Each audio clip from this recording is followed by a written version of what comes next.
இப்போ இவர் பழைய பஸ் ஸ்டாண்டில் புது பஸ் ஸ்டாண்ட் வரல பஸ் டிரைவர் ஓட்ட பார்த்துட்டு ஒரு பயணி தம்பி கொஞ்சம் மெதுவாக ஓட்டுங்க பயமாக இருக்குது அப்படின்ட்டு இருக்காரு. தனியார் பேருந்து சங்கருங்கிற பேர். அதுக்கு பிறகு அந்த டிரைவர் மாறமில்லாக ஓட்ட ஆரம்பிச்சிருக்கான். என்ன கடை வந்து புத்தி சொல்கிற பாடுறா இப்போ அப்படின்னு. அவர் சொல்ல தம்பி நீங்கள் வேகமாக ஓட்டுங்க என்ன இறக்கி விட்டுருங்க நீங்கள் போங்க. இது வந்து ஒரு நியாயமான ஒரு பேசஞ்சர் கேட்குற வார்த்தை தானே இது. பேசிட்டே போய் கெட்ட வரத்தில் ஒரு அரைறான இங்கே அசபுல் லாக்கு மறுபடியும் அடிக்கிறான். பக்கத்தில் ஒரு கண்டக்டர் மறைச்சு விட்றான். சுற்றி இந்த ஊமை ஜனம் வேடிக்கை பார்த்து கொண்டிருக்கு.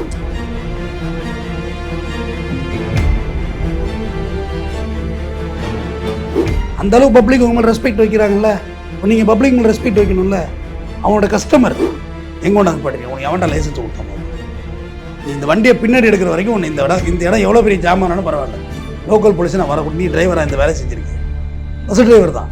எதிர்கட்சித் தலைவர் எடப்பாடி பழனிசாமி அவர்கள் ஆண்களுக்கும் இலவச பேருந்து அறிவிக்கிறாரு. அறிவிச்சா என்ன பண்ணும்? டவுன் பஸ் வச்சுக்கிட்டு என்ன செய்யறது? உங்கள் ஆரோக்கியத்தின் உற்ற நண்பன் ஹெல்தி ஸ்வீட் ஃப்ளார் உடனே ஆர்டர் செய்யுங்கள். 4ஆம் துணையர்கள் அனைவருக்கும் வணக்கம். இன்று நம் நிகழ்ச்சியின் சிறப்பு விருந்தினர் வழக்கறிஞர் தமிழ்வேந்தன் அவர்கள் இணைந்துள்ளார். வணக்கம் சார். வணக்கம். திருச்சியில பாத்தீங்கன்னா ஒரு பஸ் டிரைவர் அதாவது பேசஞ்சர் அதுல வந்த பயணித்த ஒருவரை பலார்னு வந்து கன்னத்திலே அடிக்கிறாரு. ஏன் அடிக்கிறாரு? என்ன சம்பவம் நடந்துச்சு அங்க? ஆக்சுவலாக பார்த்தா இந்த மாதிரி ஒரு சில டிரைவர்கள் செய்கிற அட்டூழியம் அக்கப்பூர்னால எல்லாருக்குமே கெட்ட பேர் அமையுது. நானுமே டிரைவிங் ப்ரொஃபஷனில் இருந்து வந்தவன் தான். எல்லாருக்குமே கெட்ட பேர் தான். அவர் நடந்துக்கிட்டது ரொம்ப தப்பானது. பழைய பஸ் ஸ்டாண்டு புது பஸ் ஸ்டாண்டு விட்டு திருச்சி பேருந்து நிலையம் சத்திரம் பேருந்து நிலையம் இப்போ புது பஸ் ஸ்டாண்டு வேறு இடத்துக்கு போயிட்டு பழைய பஸ் ஸ்டாண்டு அந்த இடத்துல இருக்குது. மத்திய பேருந்து நிலையம்னு சொல்கிறாங்கல்ல அந்த இடத்துல தான் இருக்குது. இப்போ டவுன் பஸ் வந்து போயிட்டுருக்கு. சில வேலையிலே தனியார் பேருந்துகள் வந்து போயிட்டுருக்கு. இப்போ இவர் பழைய பஸ் ஸ்டாண்டில் புது பஸ் ஸ்டாண்டு வரல பஸ் டிரைவர் ஓட்ட பார்த்துட்டு ஒரு பயணி தம்பி கொஞ்சம் மெதுவாக ஓட்டுங்க பயமாக இருக்குது அப்படின்ட்டு இருக்காரு. தனியார் பேருந்து சங்கருங்கிற பேருந்து. அதுக்கு பிறகு அந்த டிரைவர் மாறமில்லாக ஓட்ட ஆரம்பிச்சிருக்கான். என்ன கடை வந்து புத்தி சொல்கிற பாடுறா இப்போ அப்படின்னு. அவர் சொல்ல தம்பி நீங்கள் வேகமாக ஓட்டுங்க என்ன இறக்கி விட்டுருங்க நீங்கள் போங்க. இது வந்து ஒரு நியாயமான ஒரு பேசஞ்சர் கேட்குற வார்த்தை தானே இது. நான் இதில் முழுக்க டிரைவர் அந்த டிரைவருக்கு சப்போர்ட் பண்ணல, இந்த பேசஞ்சருக்கு சப்போர்ட் பண்ணுறேன். எத்தனை பேர் வந்து நீங்கள் கொள்ளையாக கொண்டு அடித்து காலி பண்ணி கடையநல்லூரில் அடிச்சுதான் பஸ்ஸு ஆந்திராவில் கொண்டு அடித்து ஃபயரிங் பண்ணி விட்டு ஓடினானா. இப்போ சமீபத்தில் ஹைவேஸில் டேரக்ட் அடித்தாங்க கவர்மெண்ட் பஸ் டயர் அடிச்சு போய் அடிச்சுதா. இப்போ இந்த பஸ் வந்து பார்த்தீங்கன்னா அந்த டிரைவர் வாக்குவாதத்தில் அவர் வயசானவர் அவராக இருக்கார். பேசிட்டே போய் கெட்ட வரத்தில் ஒரு அரைறான இங்கே அசபுல் லாக்கு மறுபடியும் அடிக்கிறான். பக்கத்தில் ஒரு கண்டக்டர் மறைச்சு விட்றான். சுற்றி இந்த ஊமை ஜனம் வேடிக்கை பார்த்து கொண்டிருக்கிறது. அந்த பேருந்துல வந்தவங்களே கூட என்னன்றது கேட்கல. அதான் சுற்றி ஊமை ஜனம்னு சொல்கிறேன். ஊமை ஜனம் எதுவும் கேட்காது. ஜனம் என்ன நடந்தா நம்மளை சுற்றி என்ன நடந்தாலும் எதுவும் கேட்காது. குரங்கு குட்டிகாரன் அடித்தாலும் வேடிக்கை, கொலை நடந்தாலும் இங்கே வேடிக்கை. செல்ஃபி ஆன் பண்ணிட்டு தான் கொலையை போய் எடுக்கிறேன். டேய் என்னடா பண்ணிட்டு திடுறீங்க? ஃபஸ்ட்டு வியூஸ் எனக்கு தான் வருது.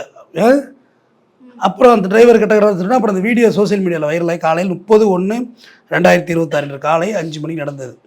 அந்த வீடியோ சோசியல் மீடியாவில் வைரலாகி அந்த ஓட்டுநர் மீது வழக்கு பதிவு செய்யப்பட்டது. அந்த ஓட்டுநர்ன்றது கிட்டத்தட்ட 100 பேர் கிட்ட அந்த பயணிப்பாங்களா அந்த பஸ்ல? அவங்களோட உயிர்களுக்கு இவர் தானே சார் பொறுப்பு. இவர் அந்த பத்திரமா கொண்டு போய் சேர்க்கணும். ஆனால் பொறுப்பற்ற ஓட்டுதல், ரீல்ஸ் பார்த்து கொண்டு ஓட்டுதல், போதையில் ஓட்டுதல் எல்லாம் தான் நடக்குது. இப்போ நார்மலாக தான் இருக்காரா? இல்லை அவர் நம்ம போய் மவுத் டெஸ்ட் பண்ணி பார்க்க முடியும், ட்ரக் டெஸ்ட் பண்ண முடியாது. பட் இது செஞ்ச காரியம் அட்டூழியம். அப்படி பேசஞ்சர் எப்படி கை நீட்டுறது? பேசஞ்சர் டிரைவர் அடித்தாலும் தப்பு தான், அதையும் சொல்கிறேன். நீங்களும் டிரைவர் அடிக்கக்கூடாது, டிரைவரும் உங்களை அடிக்கக்கூடாது. அது தவறானது தானே. வழக்கு பதிவு ஒரு மேலே பண்ணியிருக்காங்க. அவர் அப்படியே வெள்ளந்தியாக நிற்கிறாருங்க. அவர் வயசானவர் தானே. பட்டு நிறுத்தா என்ன தெரியும்? அவ்வளோ கெட்ட வார்த்தை போடான்னு. அது அந்த சம்பவத்தை பார்த்தோன்னே நான் பேசணும்னு நினச்சேன். இதுமாதிரி ஒரு சில டிரைவர்கள் செய்கிறது அட்டூழியத்தினால டிரைவர் ப்ரொஃபஷனுக்கே கெட்ட பேர் இந்த மாதிரி பண்ணுறது. நேற்றுக்கு நான் பழனி ஐயா பாவாவோட நினைவு நாளுக்கு போயிட்டு வர்றேன். ரயில்வே கிராசிங் போட்டிருக்கான். லெஃப்ட்டில் வரிசையாக வண்டி நிற்கிதுமா, ஒரு 100 வண்டி நிற்கிதுமா. இந்த பக்கம் பழனி டு திண்டுக்கல் ரோட்டில் 2 ரயில்வே கிராசிங் இருக்கும். இந்த பக்கம் வண்டி நிற்கிதா, அந்த பக்கம் அதேமாதிரி அவங்க லெஃப்ட்டில் நிற்கிது. கேட்டு திறந்தா இந்த லெஃப்ட்டில் உள்ள வண்டி பூரா அந்த பக்கம் போக போகுது, அந்த வண்டி பூரா இங்கேயாக்க வரப்போகுது. அவ்வளோதானே. வந்து எல்லாமே மாக்குன்னு பஸ்ஸை கொண்டாந்து உள்ளே விட்றானும்மா. இந்த பக்கமும் அந்த பக்கமும் அப்படியே 2 பக்கம் போகும்ல, அப்படியே ஜாம் ஆகி நிற்கிது. யார் போகிறது? ஒரு ஆம்புலன்ஸ் வந்தால் எப்படி அந்த இடத்த கிராஸ் பண்ண முடியும்? கேட்டு திறந்துட்டாங்க. கேட்டு திறந்தாச்சு, மூவிங்கே இல்லை, டோட்டலாக நிற்கிது. நான் இறங்கி ஒரு பேருந்து ஓட்டுநர் கேட்டேன், நீலாம் ஒரு டிரைவரா? நீ முதல்ல நானே டிரைவராக இருந்து வந்தேன். நீ டிரைவரா? முதல்ல நீ எங்கே கொண்டாந்து பாட்டுறீங்க? உனக்கு எவன்டா லைசன்ஸ் கொடுத்தா? முதல்ல நீ இந்த வண்டியை பின்னாடி எடுக்கிற வரைக்கும் உன்னை இந்த இடம் எவ்வளோ பெரிய ஜாமானாலும் பரவாயில்ல லோக்கல் போலீஸ் நான் வரக்கூடாது, நீ டிரைவராக இந்த வேலையை செஞ்சுருக்கீங்க, பஸ் டிரைவர் தான். இல்லை கண்டக்டர் உடனே வந்து காம்ப்ரமைஸ், இல்லை விடுங்க. அப்புறம் இந்த பக்கம் ப்ளே ஆனது பிறகு இந்த என் வண்டிக்கு பின்னாடி தான் நீ வரணும், வருஷப்படி நான் முன்னாடி தான் நின்று, நீ என்ன சைடில் வந்து அவ்வளோ புத்திசாலியா நீ எல்லாரையும் முந்திக்கிட்டு வந்து போடுறதுக்கு? அதே ரோட்டில் ரெகுலராக தானே ஓட்டுற, ஒரு 2 நிமிஷம் முன்னாடி எடுத்து ரயில்வே கிராசிங் முந்திக்க, டிக்கெட்டே ஏற்றிக்கணும், ரயில்வே கிராசிங் நிற்கக்கூடாது, எவ்வளோ எண்ணங்கள். இது ஒரு டிரைவர் மேலே உள்ள மரியாதை. நான் டிரைவரை முழுதும் தொழிலாக நேசிக்கிறவன், தெய்வத்துக்கு சமமான. ஒரு செகண்டில் நான் சிவனாகவும் ஒரு செகண்டில் நான் யமனாகவும் மாறிடுவேன் தானே. தட்டா முடிஞ்சது உயிர். ஏமான் நீ சாவலைன்னா நான் சிவன், அவ்வளோதானே. அவ்வளோ புனிதமான ஒரு துறையை வந்து நீ ஏன் அப்படி கேவலப்படுத்துகிற, கொச்சைப்படுத்துகிற? ஆனால் ஊர் சைடில் பார்த்தீங்கன்னா அந்த தனியார் பேருந்துன்றவங்க ஒரு போட்டி போட்டு சார், அந்த ஓட்டுறதா இருக்கட்டும், அந்த டைமிங்க்கு போகணும், அந்த டைமுக்கு நான் எடுக்கணும், பேசஞ்சர் அதிகமாக ஏற்றணும்னு போட்டி, அதுலேயே நிறைய பிரச்சனை வருது. மொத்தத்திலே தனியார் பேருந்து சுவிட்ச் ஆஃப் பண்ணிட போகிறாங்க.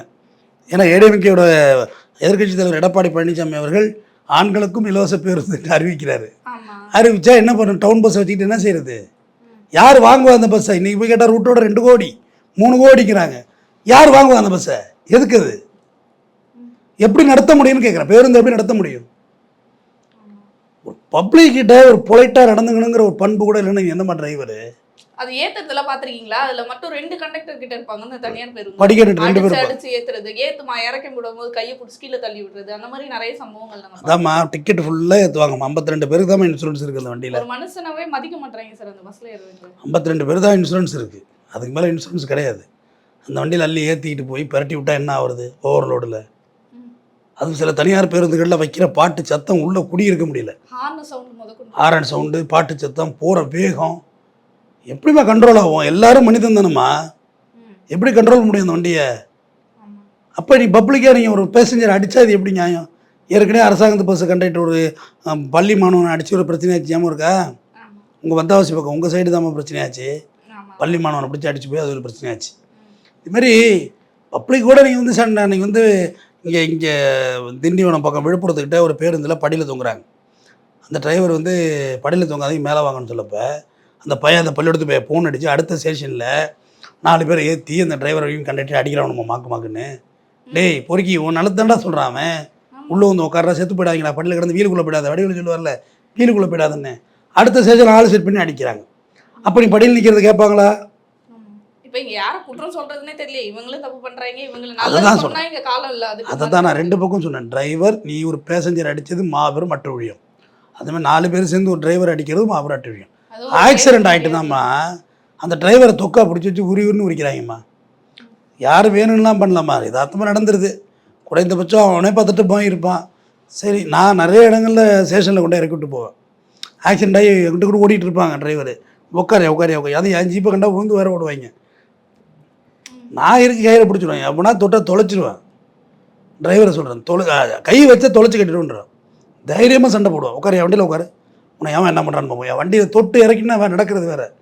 வா பக்கத்து ஸ்டேஷனில் கேண்டோர் பண்ணுற, வாங்கடா உங்கள் சொந்தக்காரர் நீங்கள் தானே, வா எல்லாம் பைக்கில் வா, என் காரில் ஏற்றக்கூடாது, அவனை நீ எதுவும் பண்ணிட்டு நான் மாட்டிக்கணும், வா கொண்டு போய் ஸ்டேஷனுக்குள்ளே உண்ட காரை மாக்கணும் உள்ளே விட்டு, சார் அங்கே ஆக்சிடென்ட் ஆகிட்டு ஸ்பாட் அவுட் ஆகிட்டு இந்த இருக்கான் டிரைவர் ஒப்படைச்சிடுவேன். கும்பிட்டு குழுந்து அதுக்கு பிறகு அவங்க குடும்பத்தோடு எனக்கு ஃபோன் பண்ண டிரைவர்லாம் இருக்கிறாங்க. அந்தளவு பப்ளிக் உங்க மேலே ரெஸ்பெக்ட் வைக்கிறாங்கல்ல. அப்போ நீங்கள் பப்ளிக் மேலே ரெஸ்பெக்ட் வைக்கணும்ல. அவனோட கஸ்டமர் வாடிக்கையாளர், அவனை எப்படி கை நீட்டி அடிப்பீங்க வயசில் மூத்தவரை? அதனால் பொதுமக்களில் பொதுவெளியில் இது போன்ற சம்பவங்களை ஓட்டுநர் சமுதாயம் நம்ம கண்டிப்பாக செய்யக்கூடாது. அந்த ஓனர்ஸும் வந்து இது மாதிரியான வழிமுறைகளை சொல்லிக் கொடுக்கணும்ல சார் பேசஞ்சர்கிட்ட. டிரைவர் கிடைக்கலாமா எங்கேயும்? டிரைவர் இல்லை, செல்ஃபு போட தெரிஞ்சவங்களாம் டிரைவர் ஆகிட்டான். இந்த ஒரு படத்தில் சொல்லுவாங்கல்ல, பயிற்சி எடுக்க ஒரு படத்தில் இந்த ஆமாண்ணே நாடே கெட்டு போய் கிடக்குண்ணே அப்படிம்பாரு. இவர் வந்து மெக்கானிக்காக இருப்பார், யார் கவுண்டமணி. அப்படி சொல்லி பழகடா அப்படிம்பாரு. ஸ்பேனர் எடுத்தவெல்லாம் மெக்கானிக்குங்கிறான்னு. இப்போ யாரை கேட்டேன், நான் தான் ஸ்பேனர் வச்சுருக்கேன் என்னைய சொல்கிறியான்னு கேட்பார், வம்பளுப்பார். ஆளினால் அழகராஜான்னு ஒரு கேரக்டர் வருவாருங்க. அதுமாதிரி இப்போ யார் டிரைவரே இல்லைம்மா. ஸ்டார்ட் பண்ண தெரிஞ்ச டிரைவர் ஆள் கிடைக்கலையே, சம்பளம் கம்மிம்மா, எப்படிம்மா ஓட்டுறது வருவாங்க? உயிரை பணம் வச்சு ஓட்டுறேன், எல்லாம் சேலஞ்சிங் ட்ரிப்பு. மிஸ் ஆனால் காலி தான், எல்லோரும் காலி தான்.